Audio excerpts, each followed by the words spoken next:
Hey guys, Dr. Jacob Goodin here with another follow along workout. I'm here at the park on a beautiful day and we're gonna hit every single muscle group in the body with 3 movements. It's going to be a circuit style workout where we move from one exercise to the next, and then back to the first with no rest in between, all right? So let's get warmed up and then get to the workout.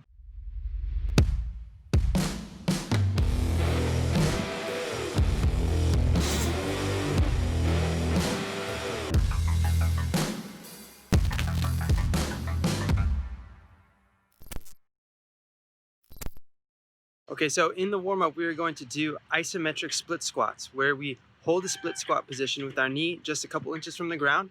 We stay tall, keep the chest elevated and shoulders back, and we'll do some rotational movements at the trunk. Okay, so that's going to turn on and activate the lower body musculature while we're also stretching out those hip flexors and making sure we activate our glutes. And then the second movement is actually a series of 3 different movements. It will be a front plank, followed by a side plank on the right and then a side plank on the left. And we won't hold those for an extended amount of time, maybe 10 to 15 seconds each, and we'll switch between them a couple times. So we're turning on all of our core muscles, just getting them activated and ready to fire as we're working our more global muscles in the workout to come. All right, let's do it.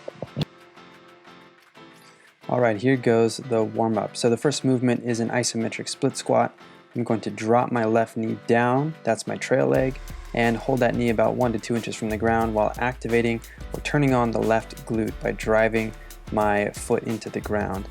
Now I'm rotating to each side, and what this is doing is helping to stretch out my hip flexor on that left side and quadratus lumborum, which attaches from your spine to your pelvis, and this just helps loosen up the low back and the hip flexors and helps you to keep your glutes activated, and you have to stabilize now during this motion. So we're getting the big muscles of the legs turned on, getting blood flowing to them in a way that's low impact, and that helps us to stretch out at the same time. So it's good to throw a couple of these into warm-ups of any length. This is just a short warm-up, and this is a nice and quick way to get it done. All right, next we're going to go into a front plank to side plank to other side plank. So here we go with the front plank, and it's important to note that I have my elbows under my shoulders instead of out in front or behind them. Putting them out in front makes it a little harder, but this is just a warm-up. And just 15 to 20 seconds is fine. And then I go to a side plank on one side. Notice that my body's in a straight line. From my shoulders to my hips to my ankles, everything is straight. And then I switch to the other side. There we go. And you don't want to let your hips sag backwards. You want to keep them in line in that same plane with the rest of your body. Then going back to the front plank. And you can actually actively pull your elbows to your toes. Try to squeeze the ground together between your elbows and toes as you do that to help to turn on your lats and your abdominals even further.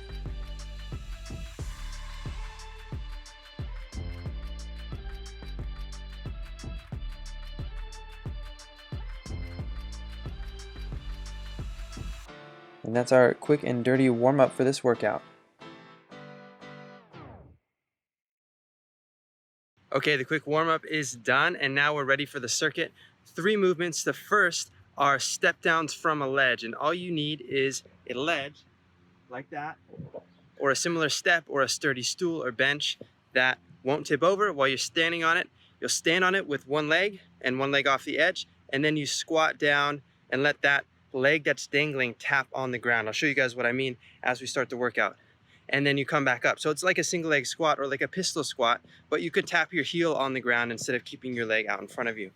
And then we're going to go to incline push-ups on this same ledge. So hands are on the ledge. You have that nice incline to make the movement a little bit easier and change the direction of resistance. So you're working slightly different muscle fibers than when you do normal flat ground push-ups. I'll be using a band just to make it a little bit harder. And then the last movement are seated band rows, where you loop the band around your feet and then you row with them. And I'll show you all 3 of those as we get started. So we're going to do 4 rounds with somewhere between 10 to 20 repetitions for each of those movements. So if you get to 10 and you can only do 1 or 2 more, stop at 10 or 11. If you can get all the way up towards 20, then that's great. If you can get more reps than 20, then it's time to progress the movement, make it a little bit more challenging with load or some sort of a harder movement in that same movement pattern. So maybe pistol squats instead of step downs, or maybe one arm incline push-ups instead of incline push-ups. So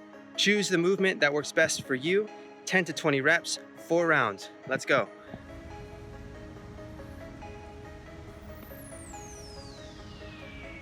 All right, in these step downs, you'll see that I start from the top and I lower my body under control so that I tap my heel on the ground. Now I'm starting with my right leg, which is actually my stronger leg. I probably should be starting these with my left leg, which is weaker, so that I can hit as many reps as I can on the weak side and then try to match it with the strong side. You can't see it from here, but I'm also on the way down pulling my toes up once I'm nearing the ground, just so that I'm not cheating and pushing off of my toes on the way up. You really want to drive through that leg that's up on the step. And as you can see, sometimes it's a little tough on the balance, which is just a nice additional challenge. So make sure you're not doing this anywhere where you could fall and hurt yourself, like on an unstable chair or stool or something like that. A nice solid concrete ledge typically works the best for this. Another thing to note is that I'm fighting to keep my knee tracking straight over my toes. I don't want it to dive inwards towards the midline of my body. Keeping it out or pushing it at least over your toes instead of inwards helps to activate your gluteus medius and minimus and avoids any undue knee stress on that medial part of your knee.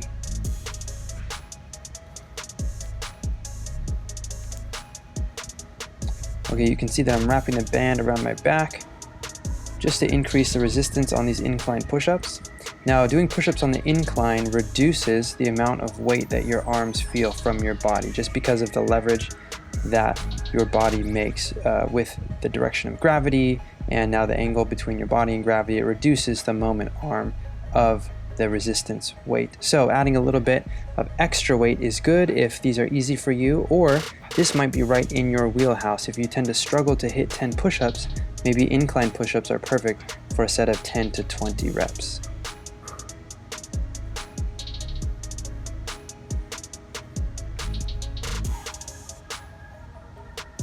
And next we're moving on to the seated band rows.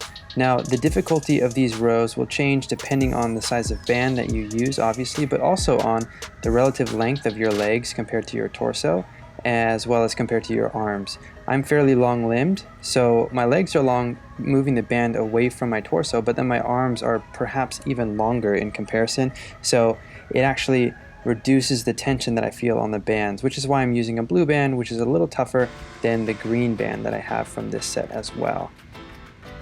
Now, on these seated band pulls, you really want to pull your shoulder blades together with each rep and keep your chest out the entire time.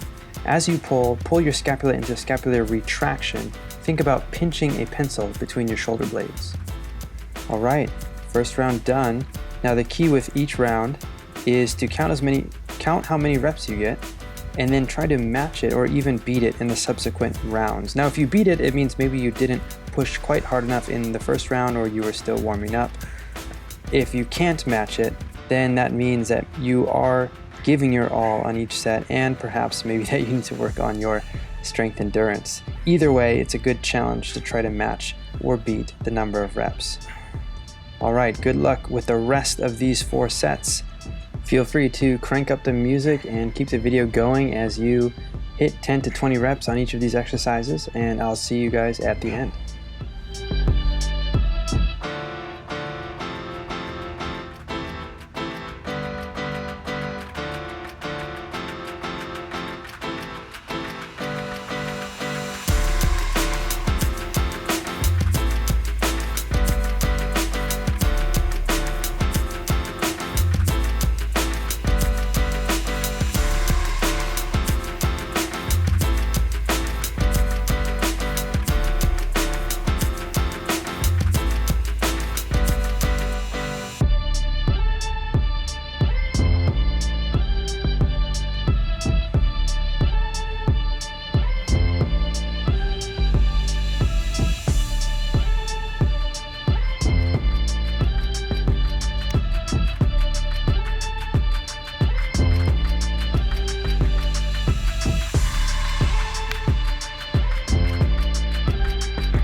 last round.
Okay guys, good work.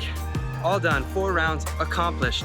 3 exercises, we just hit every major muscle group. We did a pulling exercise, a pushing exercise, a lower body exercise. In the warm-up, we activated our core. We got some stretches done. All of that in 15 minutes or less. Excellent work. So join me every week on Wednesdays, 12 p.m. I'll be launching a new follow-along workout, whether it's from a park like this or from inside somewhere, or if I'm traveling in a hotel room. Wherever we are, we can just train, keep getting stronger, be creative with what we have to work with. If you guys don't have any yet, resistance bands like these, super helpful. So they're pretty cheap. You can find them on Amazon. There's a few different brands. I have my favorite brand linked below if you want to check that out. They don't smell like rubber. They're fairly soft to the grip and they're decent. They hold up after a lot of use. So check that out. I'll see you guys back again on Wednesday. Dr. Goodin out.